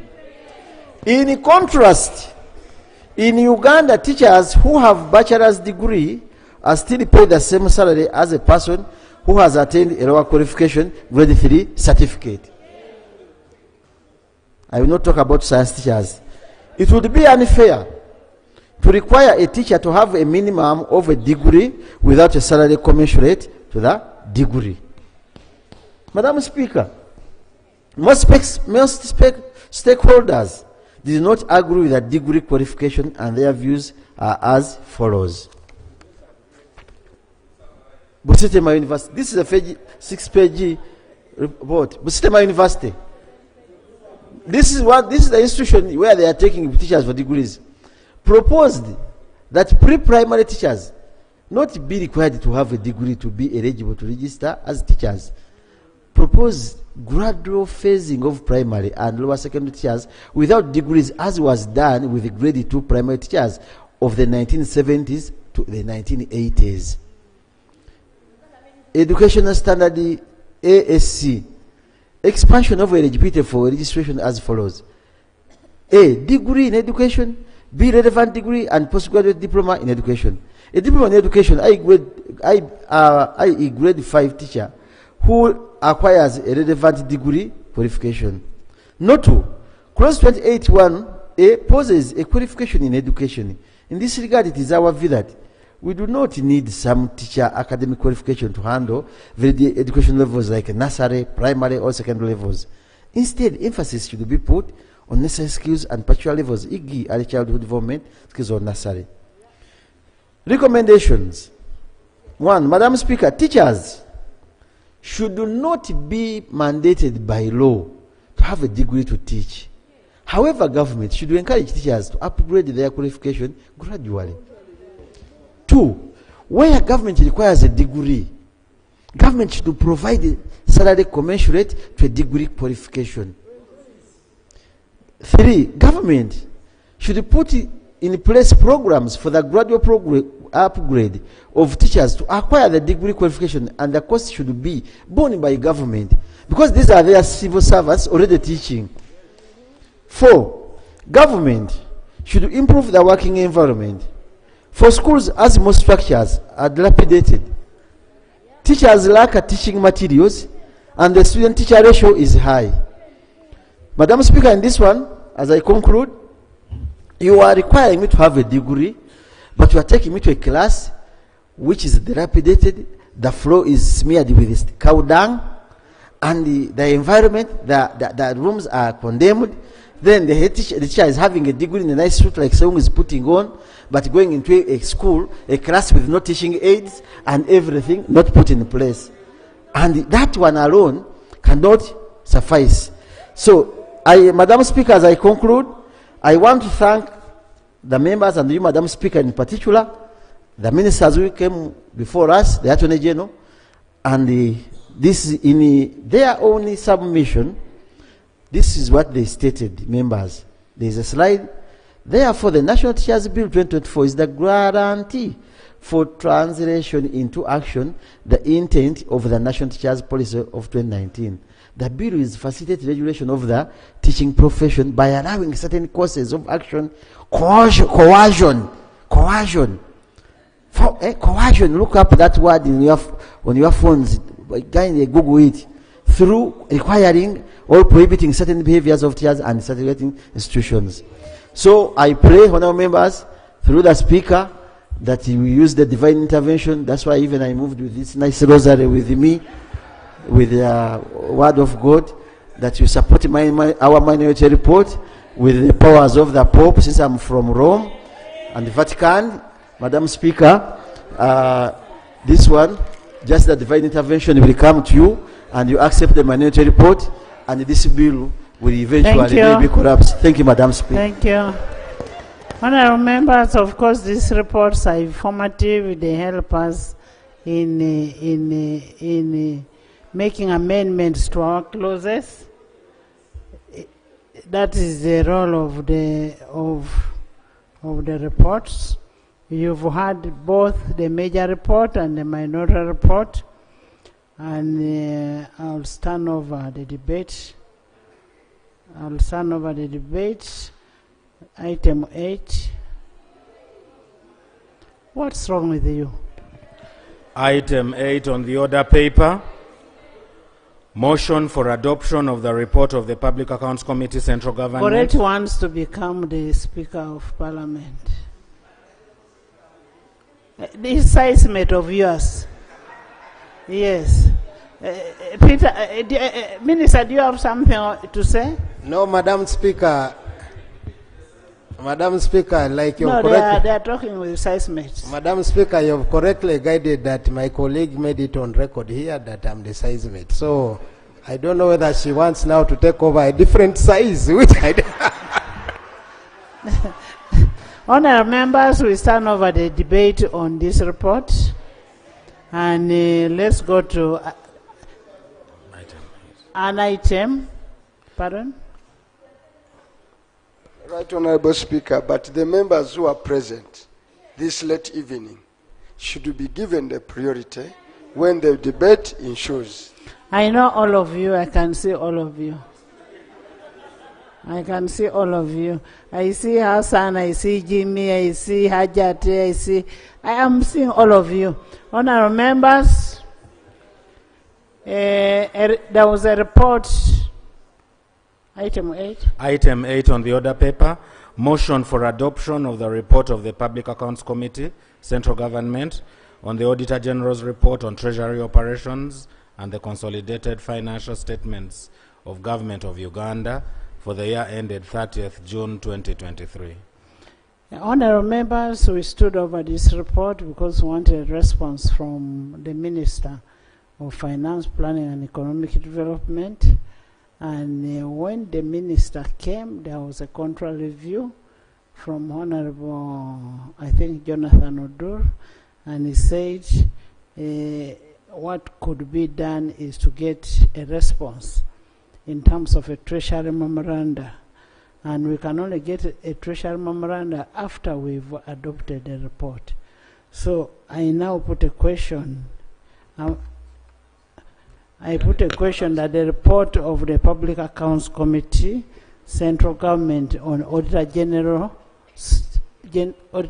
report on the treasury operation and consolidated financial statements of Government of Uganda for financial year 30th June 2023 be adopted by this House. Those in favor say on the contrary, nay. The ayes have it. And we also have reports that have not been completed, that have not been presented to this House. And since we are going into a budgeting time, we have to adopt those reports too, for us to complete the accounting cycle. I put a question that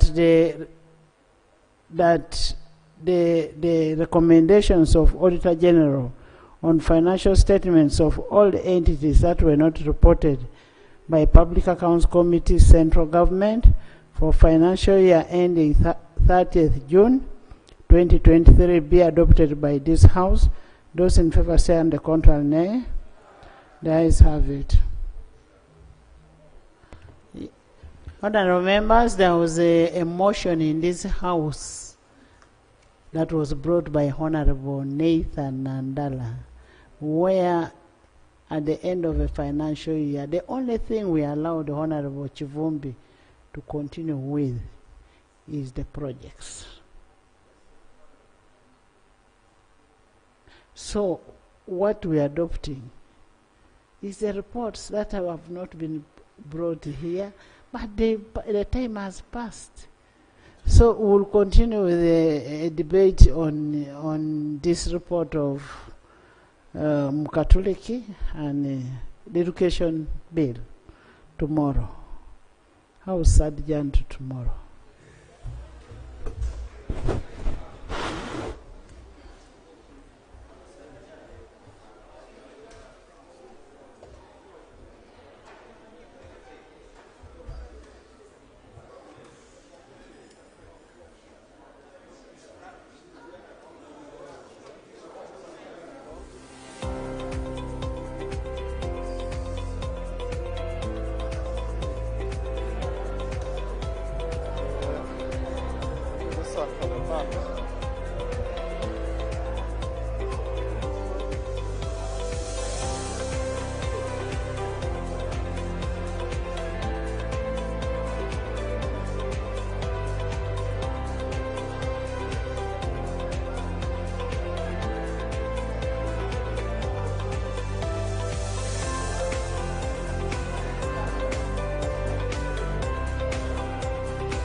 So Ruben, welcome to Manchester. You enjoying the city? Yeah, it's quite lovely, sunny for 4 days. It's really cold, but without wind, without rain, you can work very well, and people are very nice, very polite, and that's different in some parts in Portugal, but I'm enjoying a lot. And what have you made of the club? Obviously, you've been to the stadium before, but you've been to the training ground now. What's your first impressions? The first impression is that it's so big, with a lot of departments. I came from a small country, of course, a big club in the small country. Here is a different world. You have a lot to do. You are not just a coach. You have to be something more. So it's a little bit different, but I think I'm prepared for that. And this Manchester United. It doesn't matter the last years. You feel the weight of the history, and you want to be part of that. You know, you feel that if you win here, it will be different than in every club in England. You can feel that, but you also understand that the responsibility is big. It's going to be tough. We will have really hard moments. But in the end, I truly believe that we are going to succeed. Does that confidence come from just your belief in how you've been successful at Sporting in the last few years? Not just that, because I follow the sport, not just the games, but what happened with the other coaches. So I know that you can win, and you have Eric. Eric was amazing in Ajax.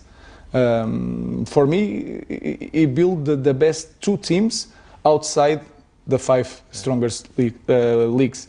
So it's not just that, but I have one idea, so I know what to do. When I know what to do, it could go wrong, I know, but I'm comfortable because I know that step 1, step 2, step 3. And with that, I have confidence that we are going to achieve something. You've talked about that in your interview you did when you first come last week, this one idea. What is this one idea? One idea is like to be practical because it is too abstract. One idea is that when the ball is in one place and we are with the ball or without the ball, every player has the same idea. Imagine that one guy receives the ball between the lines and he turns. Every guy in the team knows what to do and everybody thinks the same. So it's quite simple like that.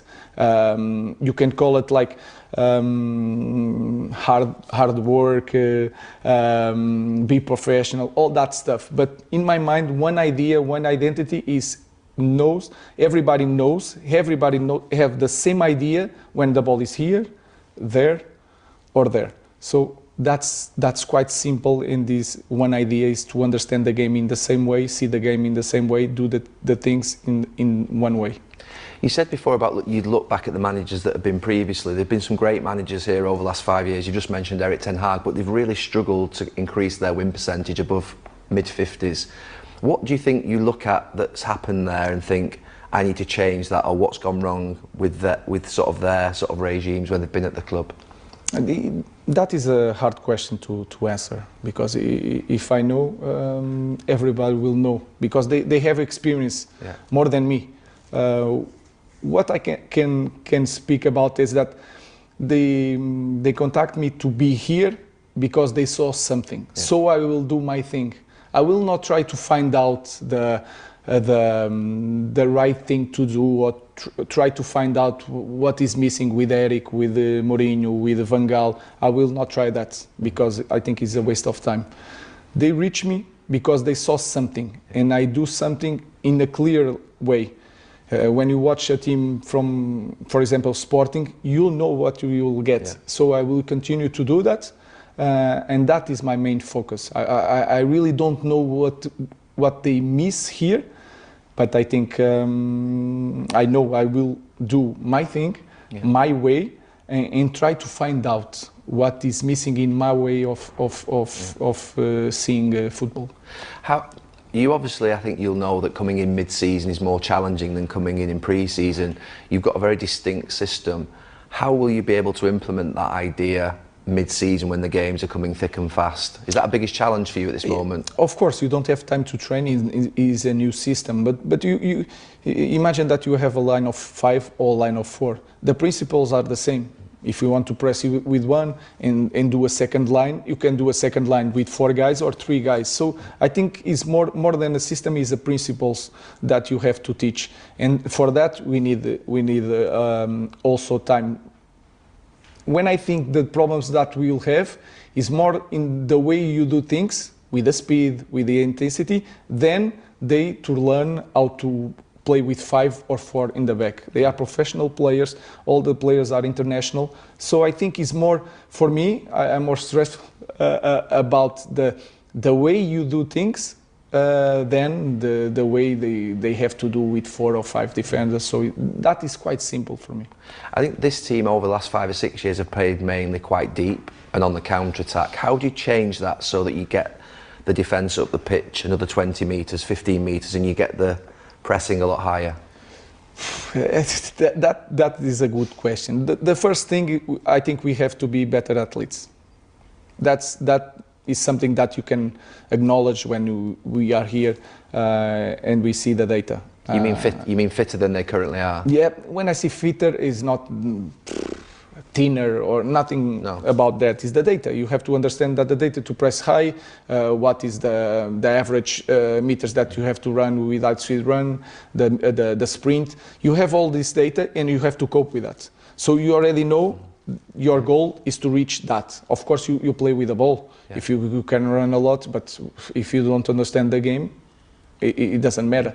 But in the first point, to press high, you have to be very fit, and you have to cope with the demands of pressing high. And I think one of the problems that we have, and I don't like to speak like that because I'm saying that I know the right way and the other way is the wrong way. Yeah. No, I'm just telling my way of seeing things, is that the problem is with the ball. I think we lose the ball too fast. We win the ball, we lose the ball. And you cannot press high all the time. So you have to keep the ball and understand that you have to be in the position to start one play. This is something that with the ball we can press better. So the focus this week also was in that part. If you don't lose the ball, you can push higher. If you are higher, you can press better. So it's like a snowball. Everything is connected, but if I know how to do it, I will do it in the snap of the fingers. So we need a lot of time, but during this time we have to win games and we have to manage. So important for me is that they have to understand the game. If you have to defend inside the goal of Onana, we'll defend inside the goal of Onana. If you have to pressure in the opposite side, we'll do it. But we have to understand the game. Yeah. What are your non-negotiables? It's easy to see. You can say the pretty things like hard work, be professional. It should be. This is Manchester United in every club, but here, of course, this is you cannot run from that. Then is to think first in the team. So I know that some guys sometimes will play in the different position, but they have to understand the position and they have to fight for the team. Yeah. This is something that I can, as a former player, I know every trick. I can understand the players. I can understand what they are doing, why they are doing. If they are doing for the team, I will defend them until the end. I can lose my job before I put one player in front of the bus. Yeah. As you can say like that, but if he doesn't put the team in first place, I will be the first one to talk with the player. You mentioned professionalism. I have to ask you this because I've made a comment this week about Casemiro and Marcus Rashford travelling to America in their few days off. And it was just me thinking as a Manchester United player when I played here that you've got a few days off, the club are 13th in the league, the manager has just been sacked. It's a challenging part of the season and the new manager is about to come in, and that focus and preparation and not every single little detail is really important. And I said I don't think I would have chosen that trip to go to America. With the time difference, I did get it wrong, I think they went to New York rather than Portland, so I apologise for that. But there's still a 5-6 hour time difference. They're on planes. Casemiro's 30 years of age. Are you comfortable with that? The first thing, it was 5 days off. Yeah. The second thing, they received the information of 5 days off, and they are big boys. They have kids, so they decide what to do. Yeah. I think the main question here is us as a club have to set the standards and have to manage that. It's my decision if they can have 5 days as a coach, or 3 days, or is 3 days to rest, you cannot fly. This is something that us as a club has to decide. So you think you would have set a different structure maybe for that period? For me, yes, for sure. But we cannot put this on the players. They told them they have 5 days off, so they can fly anywhere. Because nobody in the club says you cannot fly. So they have to live their lives because they are grown men and they have to decide these things. But us as a club has to change in these standards. You said that you as a player talk in a different way. I wouldn't have made that choice. Yeah, I would have taken the 5 days off, but I would have probably done something different with that 5 days than getting on a plane to the US. You seem to be saying something similar. For me, for me, the big difference is your time. You had a great leadership at the time, very, very strong, and the culture was already here when you start. Yeah. So it's a long time with the same identity, the same way of seeing things, and you feel that, I'm just imagining, but even your teammates, if you do that, they will talk to you. Yeah. So now is a different point, and you have to acknowledge that. So this must be start in the club with us, me as a responsible in that area. So we cannot this time put that on Rash or Casa. They receive the information, 5 days off, do what you like.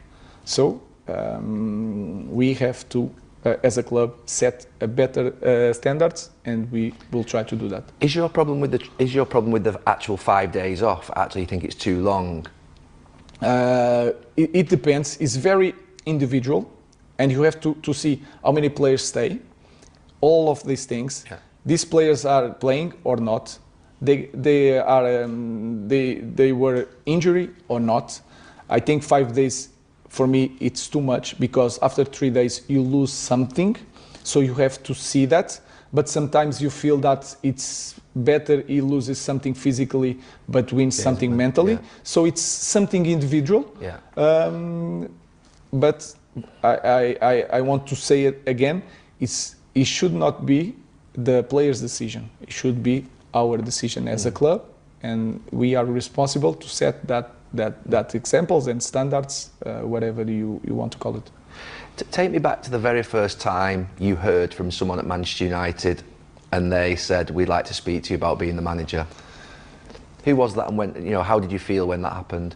I already had conversation with clubs, so it was quite normal. But what I felt at the time, I felt that this is my place, because of all of that things that you said about the moment of this club. I think it's perfect for me. I think I can feel it. If everything is going right here and we are winning, maybe it was not for me. Yeah. I don't know how to explain it better, but I think it was the right club in the right moment for me. It was very tough to leave Sporting, because in the middle of the season, you can say everything. It's Manchester United, it's everything, it's the moment, it's the club that I want, but you are leaving your guys in the middle of the season. Yeah. So it was really hard, but I had to do it, and I was like so happy. Of course, you can see it in every intervention that I have, but I also felt that is in the first moment a little bit overwhelming. But after 5 minutes, you start thinking about the club, the team, the players, how to play. So it was quite fun. But it's true that, I mean, I'm talking now as a United fan, not someone who's interviewing you for Sky, but you look like you're beaming and you're sort of so happy to be here. I mean, it's an important thing, that just to sort of the message to the fans, the body language, it's important. Of course, and I know that this in this moment our fans are with mixed feelings. Like, I want to be excited, but I have been here, so I have to be. I'm a little bit afraid. It's the same story all the time. I can be disappointed. So what can I say is that I'm really excited. I'm not afraid to show it, but I'm a clear idea that this will take time. Don't confuse my happiness with naivety. Naivety. It's not the same thing. Yeah. I'm really happy. I know what to do, but I have idea that we are going to suffer a little bit before improving in a way that you should improve. You've given us a lot of insight into how you're going to manage the players. In terms of, obviously, at Sporting, you with Hugo Viana, you had a great relationship. What do you expect from the people above you? We can talk about, for example, Dave. Dave is known to create cultures. Of course, it's different sports, but he can prove that he can create cultures that win, and strong cultures. And we need that in the club. I think everybody, we don't need to hide that. We need to build that. before to build something else. We need to build that in our staff, in our way to see things. And then you have Dan. Dan is well known here in England. He has the same position of Hugo Viana.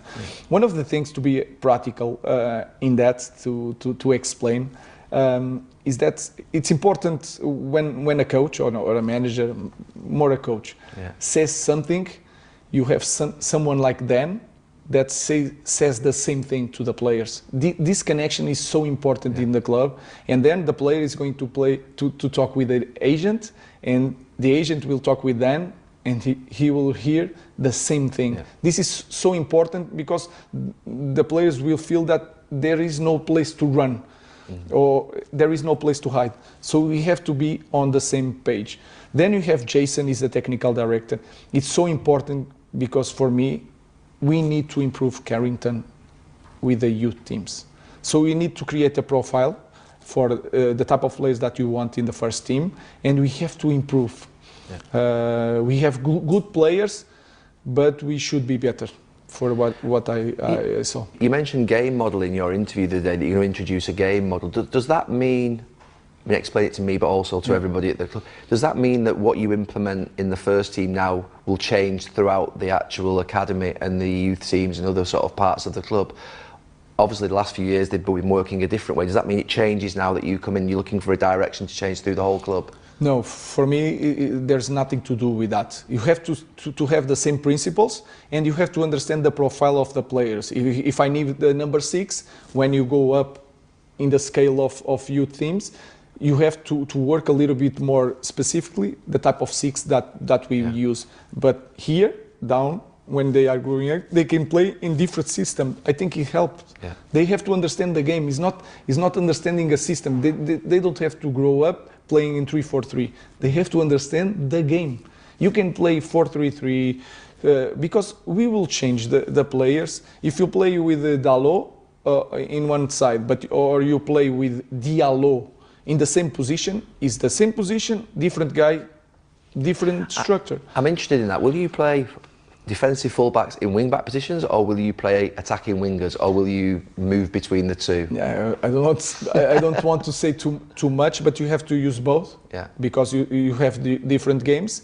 We should start with fullbacks because the structure has to. Yeah.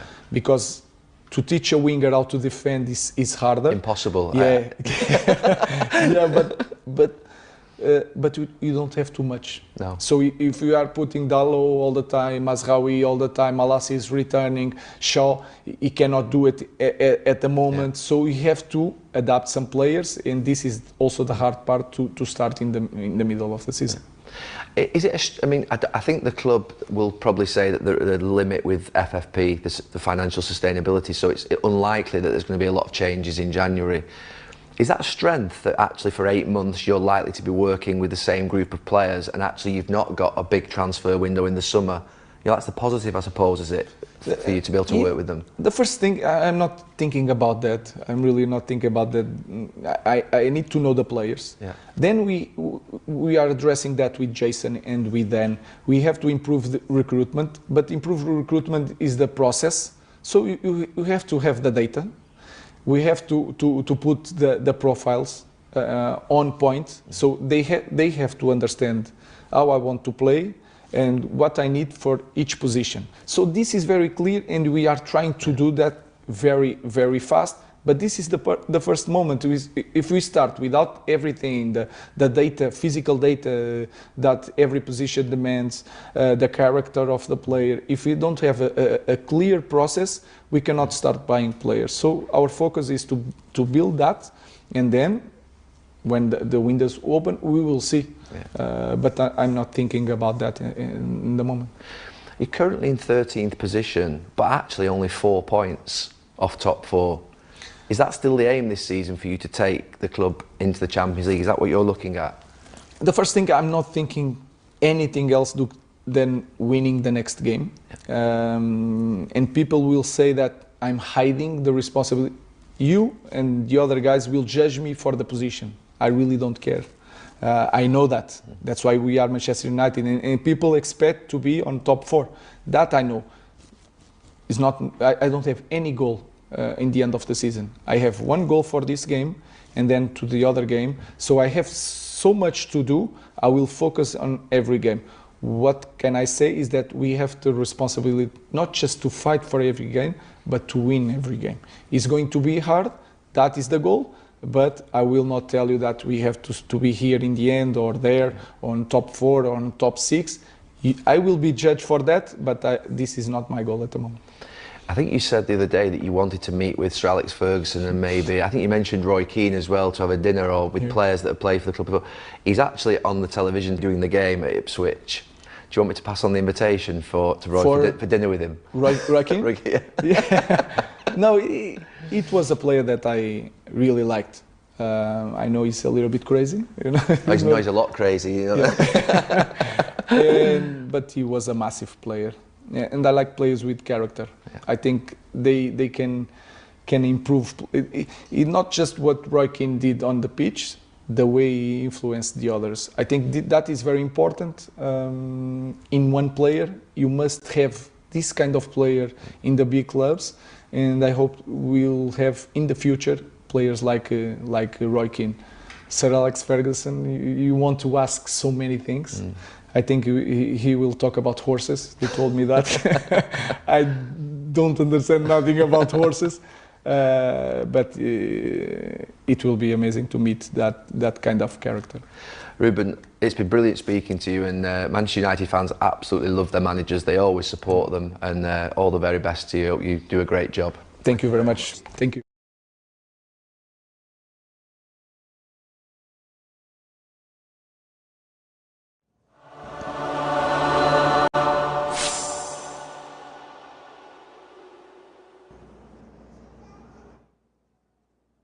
Everyone, Assalamu alaikum wa rahmatullahi wa barakatuh. أعوذ بالله السميع العليم من الشيطان الرجيم بسم الله الرحمن الرحيم الحمد لله رب العالمين ولا عدوان إلا على الظالمين والعاقبة للمتقين اللهم صل وسلم وبارك على عبدك ورسولك محمد صلى الله عليه وسلم وعلى آله وصحبه وسلم تسليما كثيرا. الحمد لله رب العالمين. We are finally at the most asked about companion since we have started the series, which is Khalid ibn al-Walid radiyallahu ta'ala anhu. And as I have mentioned to you, the reason why it took 120 something episodes to get to Khalid radiallahu anhu is because we were trying to cover the companions that embraced Islam in terms of their order. And obviously Khalid ibn al-Walid radiallahu